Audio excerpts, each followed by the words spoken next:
So the shutdown, we got to talk about that. Mm-hmm. So here is my understanding of it. Donald Trump. So here's how it started. There was a spending bill that looked like it was going to get passed. That spending bill, Donald Trump and Elon Musk rallied against and killed the bill. I'm not 100% certain or clear if it would have passed, but all of the media outlets seem to be reporting that that's what was going to happen, that they were going to agree to it, go home, it's going to be good. Donald Trump injected a bunch of stuff, and they pulled out some other stuff, including funding for childhood cancer research, I think it was, and the bill died.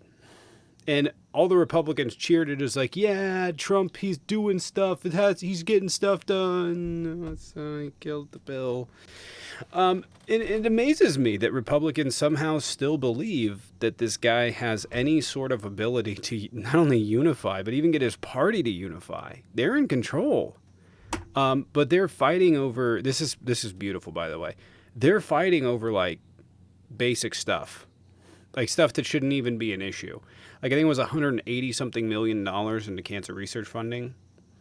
And $100 billion for federal disaster relief. Right. Wait, was it federal? Was it? I can't remember. FEMA. Well, there was FEMA, but then there was like some funding for kids with cancer or something to that degree.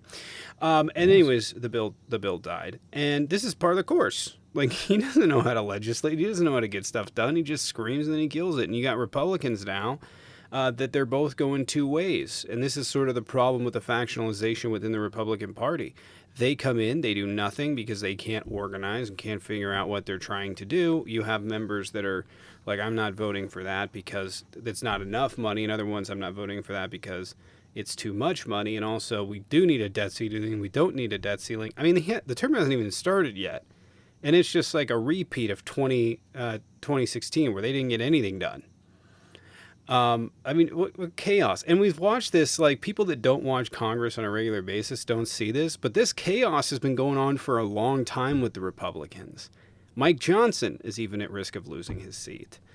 So, I mean, the chaos, or at least Speaker of the House, the chaos is unbelievable. And has been for some time. We talked about it on here last year and the year before, how bad the Republicans were at legislating, even among their own party, and can't get anything done. And Trump's not even president yet. It's pretty fascinating to watch. They also rejected the funding bill for FEMA disaster relief. Again, they tried to cut it in 2020 or 2022, or 2022, 2021. They refused to vote on it twice in 2003, and then they rejected it again in 2024, at least once. And it was supposed to go into this bill, and they didn't do it. They didn't want to do it. They need like $100 billion to cover future disaster relief because there's been so many, obviously this year there's been a lot of really bad disasters. And it just goes to show, yet again, the Republicans don't know what they're doing, can't legislate, can't get anything done. It's kind of nice to watch him self-destruct, you know? And he's not even president yet. Yeah. Yeah, you've got Chip Roy on the floor of the House today calling out these naysayers, people who have stripped the bill of what they wanted in the first place and now adding $5 trillion to the debt in this new version. It's wonderful.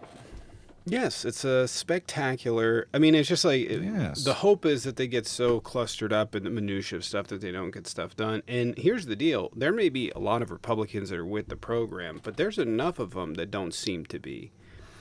And it's just chaos. Like they can't legislate at all. You also have issues going on in the stock market, which we'll talk about in depth a little bit later. But there's so much uncertainty going on with this Congress already.